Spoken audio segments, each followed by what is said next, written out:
I'm going to let you in on a little secret about when I write my scripts. Sometimes I try to cover lines of argument I think I might get from commenters. Some might say that's a bad way of writing and it means you spend more time clarifying than actually making your point. But to some extent, I write with this in mind because I want you to be clear about what I believe. Despite that, there's always something you miss, and sometimes people are just so obtuse they plow on with the point that you covered anyway because they didn't watch the video, they just saw the title, they saw me, they guessed my politics somehow, and they just reacted. That's fine, that's life, it's not a big deal, and while it's a bit annoying, it's what I've come to expect, I'm used to it, I've got thick skin. But I found when a video gets a certain level of attention, there's always one line of argument, one disagreement that you couldn't possibly see coming. In my case, on my video about the benefits system and the hawkish attitudes that politicians have developed towards them, I used the TV show Little Britain as an example of something that propagated ableist ideas in Britain, which prompted this absolutely astonishing reply from someone that I will now read out to you in full. I agree with most, if not all, you say, apart from using the TV program Little Britain to bolster your argument. Little Britain was and is not ableist or against the disabled / such people, but was a clever satire on the very people it was targeting. Not the disabled, ethnic, or whatever, but it actually was a satire on the stupid, ignorant, racist attitudes that were afloat in the culture at the time and that still abound now. When you watch a sketch on Little Britain, who are you rooting for? Who do you think is laughable and a waste of space and being humiliated? It's not the disabled or ethnic, etc. It's those with the ignorant, stupid attitudes that are held up as the worst examples of society, and they are shown for what they are, miserable excuses for human beings. Try to pick better examples in the future. Now, there's an awful lot going on here, but really, there are two things that stand out to me, and if this commenter had done one of these things or the other, and not both, I probably wouldn't have offered this as a topic for the patrons and members to vote on in the topic poll. But they insisted on doing both. The first thing is they've insinuated that I've carelessly chosen an example to strengthen my case. In the abstract, this is fine. I'm only human, and I am sadly limited by that. It's entirely possible there are stronger examples of what I'm talking about out there. Fair enough. In fact, in this video, I will be using examples, and you may think there are better ones out there, and you should tell me if you think there are some. That being said, they've combined this with a second element, which is to defend Little Britain as a satire of British social attitudes at the time it was produced. But the butt of the joke is not disabled people in this specific argument, but is in fact those who hold ableist views and express them in the show. To which I have to say, what actually happens in the show? It's one thing to present one of these arguments or the other, but to combine both is just staggering to me. It creates an argument of such density, it warps space-time. Like, who are you that this is the way you choose to defend this show in an attempt to attack me as if I'm being careless or inattentive to the actual content of the show? Not only do I choose my words and examples very carefully, this is just a refusal to engage with the basic text of the show itself and what the creators have said about it since.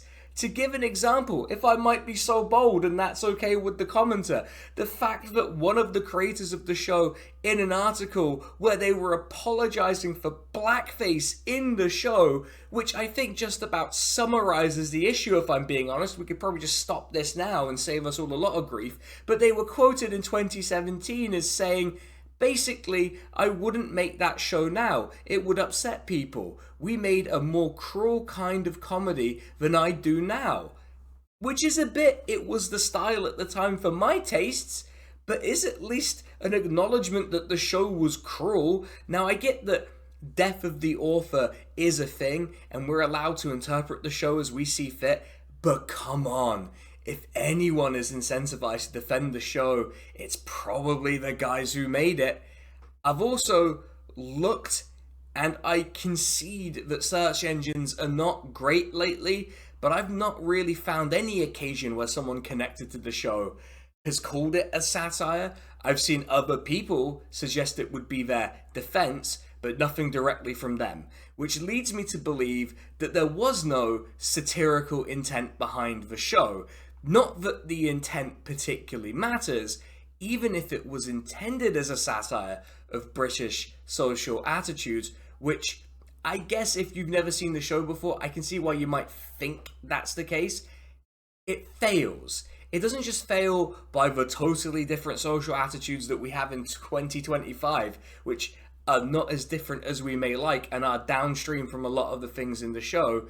You know, that was kind of my whole point, but whatever, fine. It fails by the standards of its time and as a satire, and part of that's because that's not what the show is. So of course it fails at that. Which leads me nicely to explaining what Little Britain actually is, since some of you might be blessed with not knowing. At its core, Little Britain is a sketch show whose core premise is that it's pitched as a kind of guide to Britain for non-Brits, and each sketch is a peek at a portion of some typical British person's life with a regular cast of characters the show follows. Often the characters are exaggerated, and the voiceover will make some cheap gag at Britain's expense. In concept, it's not so bad.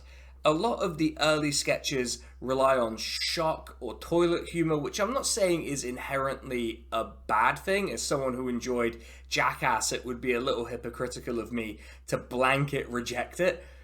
It's just that it does make the satire line of argument a bit more difficult to believe. When there isn't a reliance on shock or disgust, the core of the humor is just repeated quirks of the characters, which means if you don't find the characters' quirks amusing, you're probably not going to enjoy something like 70% of a given episode. My core argument is that a lot of the quirks that are supposed to be funny, which we know they are because the show has a laugh track, reflect a lot of the social attitudes of the time and reinforced them. Not to say that 2003 was, the classic A Different Time. As my video that caused the comment shows, we still have to deal with a lot of the same attitudes as we did back then. It's just the form and specific expression has changed, and there has genuinely been a move in social attitudes in some cases since then. However, this reflection and reinforcement of those social attitudes, such as racism, classism, ableism, you get the picture, it's everything, has left it with a complicated legacy, not least because of the aforementioned blackface, but also a lot of people remember laughing at the show and enjoying it, which means that whenever you criticize it, a lot of people take it kind of personally. For me, my experience of the show was, at least my first experience of the show was as a 9-year-old when it first aired, and everyone just repeated the bits because all of their parents seemed to let them watch it. Not mine, though, so I basically got 100% of my initial impression from my mates doing the racist bits and saying slurs. I did eventually watch the show around a friend's house, and it kind of sucked back then. It was relying on the wrong kind of disgust for me, even as a child, to vibe with, and came off as joyless. At least that's how I remember it. I'm not saying I'm better than anyone else. That's just how I remember it. That's the show. It's not really that deep. It's a toilet humor sketch comedy show that was cruel. Frankly, it was cruel in its material and to inflict on British culture as a whole. This seems like a good time to establish what I would accept as good satire, or even just satire or an attempt at satire, which I maintain Little Britain largely isn't, but if we treat the argument made in that comment seriously, we have to judge it by certain standards. The most important thing, for me, is that it has to be meaningfully distinguishable from what it's satirizing. If you were making a show that was satirizing Britain's attitude towards race, you would have to do that in a way that wasn't just doing racism Britishly and then just sort of leaving it there. The butt of the joke in that scenario has to somehow be the racist or the impact of the racist attitude. You have to actually make fun of the vice instead of just repeating it in a way that endorses it or just reproduces it. To give an example, if it's okay with the commenter. Okay, I'm not going to keep doing that bit, but you get the picture. I'm not happy. But the thing that sprung to mind for me was Four Lions. I did a video about it, which you should definitely check out, which follows the story of a group of British Muslim terrorists, which you might be forgiven for thinking would devolve into, haha, Muslims are all terrorists bits, but it doesn't. I talk about it in more detail in that video, but the butt of the joke, the subject of the satire, isn't an insensitive imagining of the Muslim community or the victims of terrorism, but a combination of the farcical characters we follow and the British state, often in the form of law enforcement and elected officials. This is very easily distinguishable from the security apparatus we built because of the war on terror is good, actually. It's very obviously in the text a criticism of the efficacy and the downstream impacts of anti-terror legislation and the environment created by the war on terror. It is a sensitive piece of work, a kind of perfect antidote to the idea that you somehow have to egregiously offend in order to make a good comedy or a good satire. If we want to look at something which overlaps with the runtime of Little Britain, I would suggest The Thick of It as worthy of consideration. Now, with The Thick of It, it is perhaps more debatable as to whether it is a successful satire, but even if it's something we could debate, that would make it vastly the superior of Little Britain in that arena. I think a lot of the debate around its effectiveness as a satire, or whether it even was satire in the first place, is people kind of interpolating from Armando Iannucci's later politics and those of others involved in the show, where he took on a sort of anti-left character and aligned with figures like Alistair Campbell, who was in part, or at least significantly, the inspiration for Malcolm Tucker, the bullying, bellowing Scotsman who creates an absurdly hostile work environment for everyone on the show.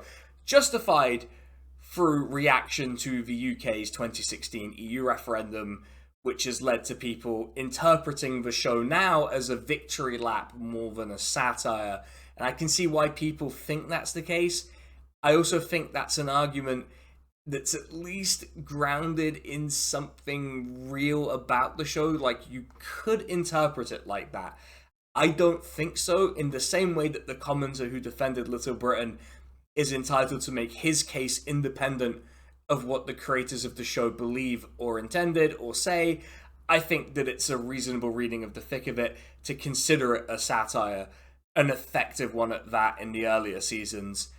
A good episode where this debate can take place is the episode where Hugh, who's the minister, is away to a local factory and is confronted by a woman asking him if he's ever cleaned his mum's piss. And Hugh, and basically everyone around him and in the political system and media management of that system, implodes. The politicians, the spin doctors, the special advisors, all of them crumble when confronted with reality. While asking a government minister if they've cleaned their own mum's piss is objectively very, very, very funny, the woman, to me, at least to me, isn't the butt of the joke.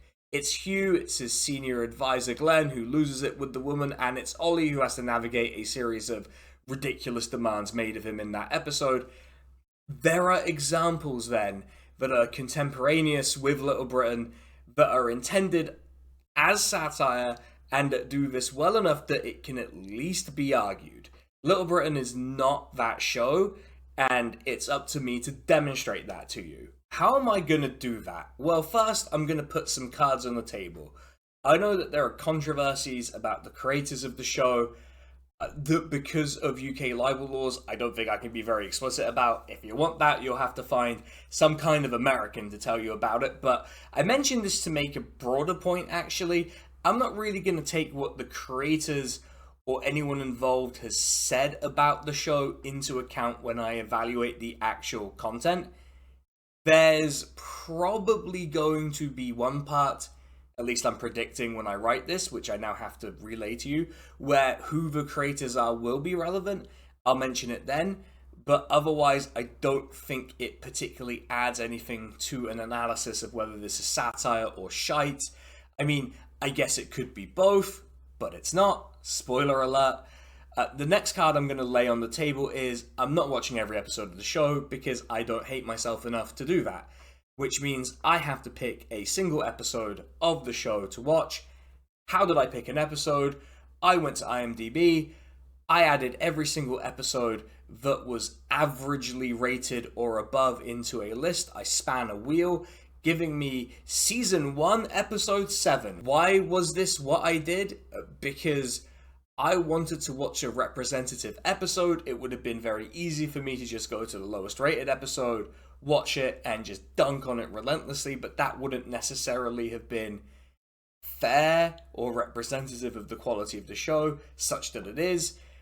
This struck me as a nice way to add a bit of randomness, so I wasn't biasing what episode I looked at, and a way to see the show at what its audience considers at least typical or its best, or at least not its worst. Which means season 1, episode 7 is an episode that is regarded well by the good people of the internet, who I can only assume are somewhat fans of the show. I win because I don't have to watch every episode, and you win because you only have to sit through me explaining the sketches in one episode. There you go.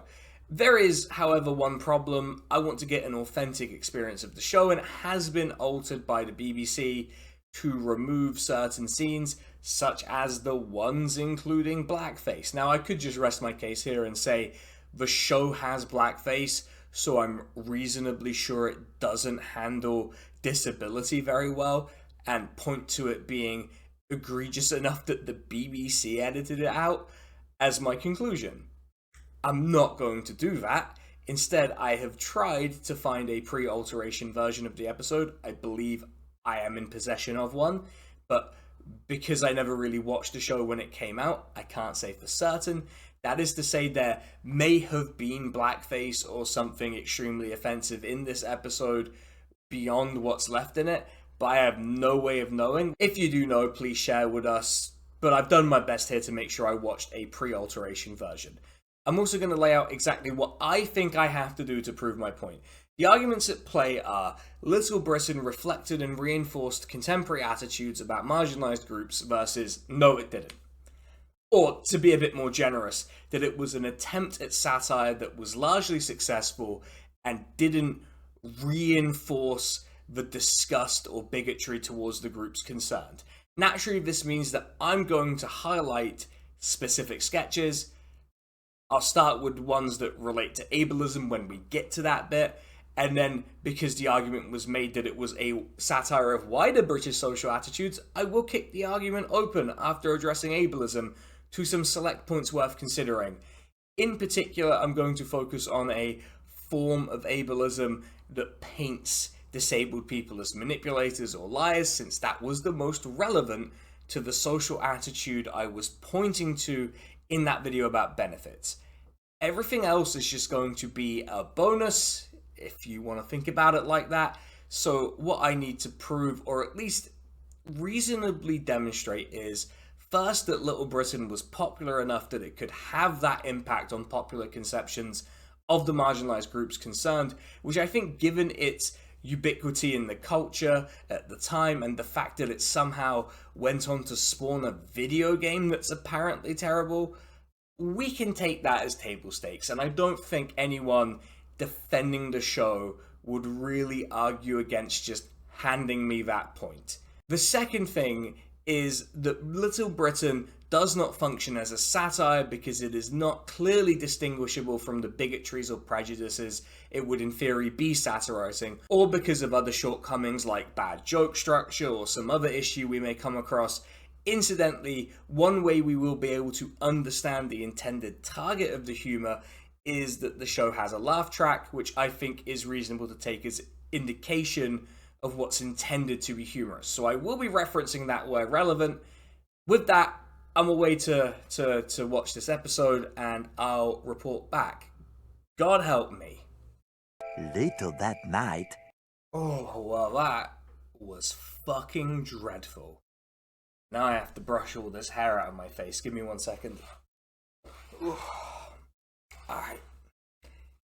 Doesn't take a massive amount of time. It's just a bit annoying. Okay.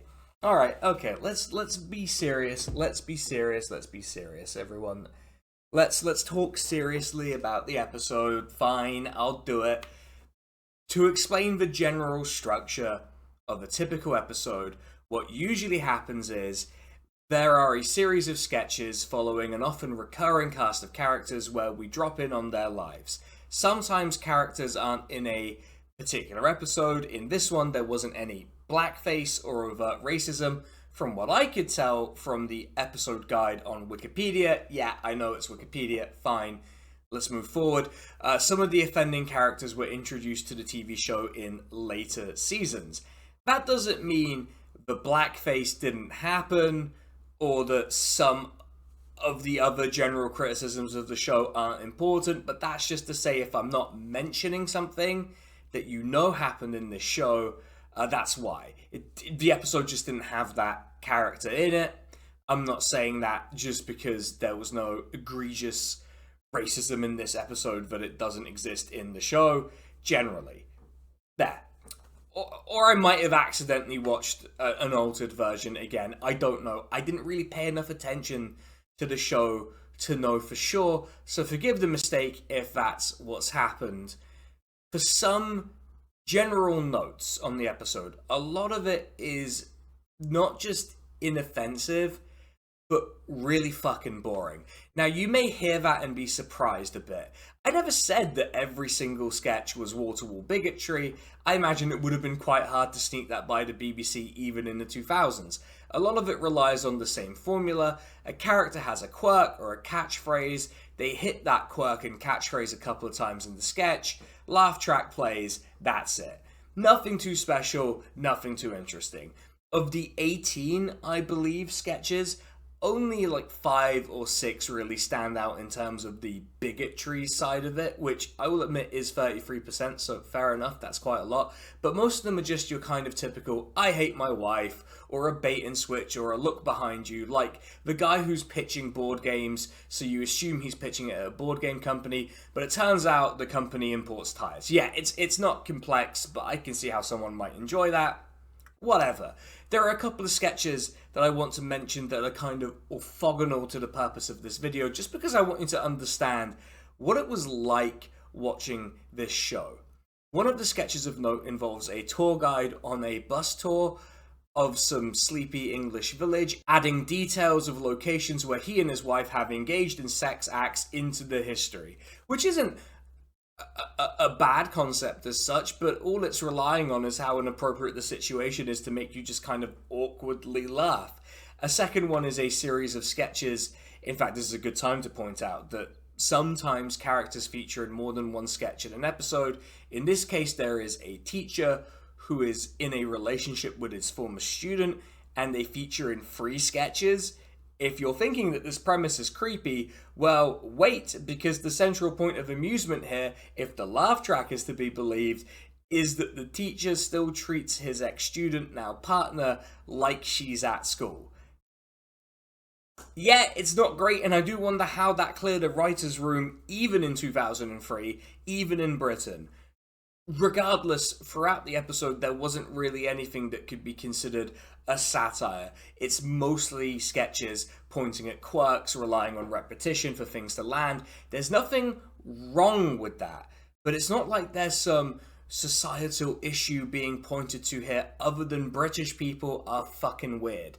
Like, there are a lot of British people. Of course, some of them are odd people.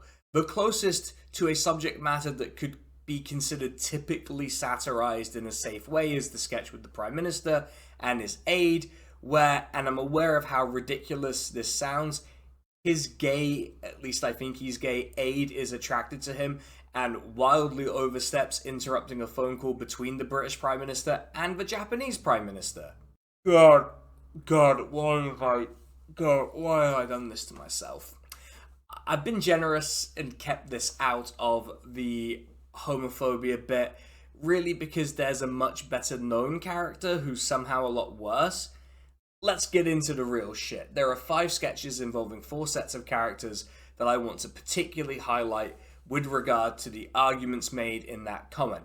Just a heads up, we're going to be talking about ableism, classism, fatphobia, and homophobia. At the very least, pandering to those attitudes, which I would suggest means it fails as a satire of those views. The first sketches I want to draw our attention to are 2 about the characters of Andy and Lou. The premise here is that Andy is the wheelchair user who Lou takes care of, and a lot of the sketches involve Andy either duping, manipulating, or otherwise tormenting Lou, who is this kind-hearted sweetheart, caring for his friend.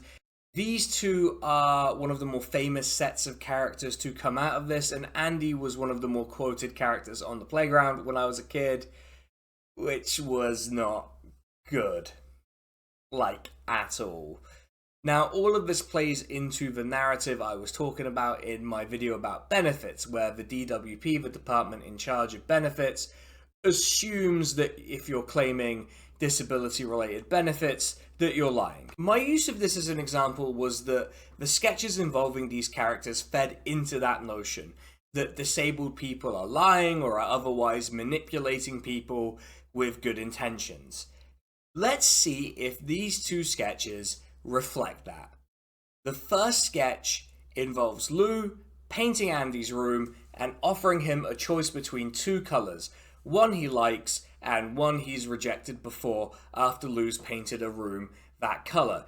He does talk to Andy a bit like he's a child, at least in tone, but the crux of the joke here is Andy saying that he doesn't like it after Lou has painted the room red. The laugh track really kicks in at Andy saying he doesn't like it and Lou's reaction, which makes me think that the butt of the joke here isn't any ableist attitude, but Lou for being duped and subjected to the capricious whims of Andy.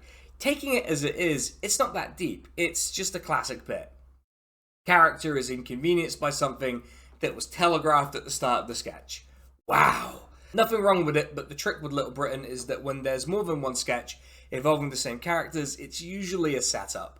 What's been set up here is that Andy is taking advantage of Lou's kindness and subjecting him to his whims, which does pander a bit to some of the ableist attitudes that perceive disabled people like this.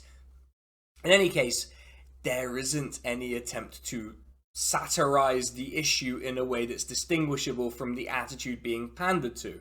Even if you deny that pandering, what is the vice being made fun of here? The vice of people sometimes making the same mistake twice, but from a wheelchair? What the fuck is that, honestly? The setup of Andy as a capricious person taking advantage of Lou is followed up on in the second sketch, where Lou presents Andy with his new wheelchair and helps him into it. Make note of that, because it'll be important in a second. Andy then drops that he doesn't like the chair, which Lou says he'll sort later because maybe it needs a pillow or something. You know, nice guy shit. When Lou is out of the room, Andy tips the new chair over and returns to his own, standing up in the process. Now, I want to clarify something because I can just see the comments now. Yes, some disabled people who use wheelchairs don't need to use them all the time, but does that seem like the implication here when the laugh track kicks in when he stands and tips the chair over? Or do you really think this understanding is common now, let alone in 2003? It's clearly pandering to this ableist idea that was pervasive then and informs welfare policy now, that disabled people are faking to some extent and are taking advantage of other people's kindness. It's that simple. There's no ambiguity with a laugh track. The butt of the joke here is Lou for falling for it again, which he does over and over and over and over again across the series. There is no underlying satire of ableism because it's indistinguishable from the ableist attitudes it's pandering to. And I really could leave it there. My point's been made, and I don't think there's any further argument to be made about the ableism aspect of the show, which was the whole reason this video happened. But I'm not going to leave it there because the commenter just had to include etc. And now I'm going to look at some other things to hammer home that there was no real intent or success in satirizing British social attitudes. The next sketch involves a character called Vicky Pollard, probably the most well-known product of the show. The gimmick with her is she talks kind of funny, and in a stereotypical way for a certain kind of working class person that it was in vogue to make fun of in the 2000s. She represents a lot of different stereotypes, being clearly working class. As we'll see in the sketch, she's a single mother, a teen mother at that, I think. An easy target for comedians and politicians alike. This particular sketch, she's being visited by a social worker who at least seems sympathetic initially and can parse what she's saying easily. As the sketch progresses, it becomes clear Vicky can't account for where her baby is, eventually leading to the reveal that she exchanged it for a Westlife CD. The punchline being the social worker's obvious disgust at how she could do that, and Vicky saying that Westlife are rubbish, which, yeah, I mean, fair enough. Now, this scenario actually does have some pieces that could be the subject of the satire. It has an agent of the government in the form of the social worker, a working class teen mother. There's a lot that could be made fun of here with a satirical edge. For example, you could have the social worker be, as in 4 lines, an effective avatar of the British state. Maybe well-intentioned, but totally out of their depth. Instead, we get this stereotype being sneered at. It's hardly the stuff of great satire, is it? The next interesting sketch is one involving a parody of Weight Watchers called Fat Fighters. And again, this is actually an idea where there's plenty to parody. Often these commercial diets rely on reinforcing negative self-image and are just plain nasty, so there's perhaps something to be done even within the confines of a show like this. What we get is this opening part where Marjorie, the Fat Fighters lady who's in charge of the session, pulls aside one of the attendees, Paul, and agrees not to mention their one-night stand or let it interfere with the session, which is a decent setup for some irony. They swing for this, but decide for some reason to do this in the form of Marjorie just forcing the attendees to imagine how unattractive they are naked, that no one would want to have sex with them, and Paul, of course, is singled out for not closing his eyes during the exercise, but doesn't really get to reply. There's no, payoff, there's no comeuppance, other than the specific exercise she puts them through. Paul doesn't get to do a snappy one-liner like, well, you'd like it, wouldn't you?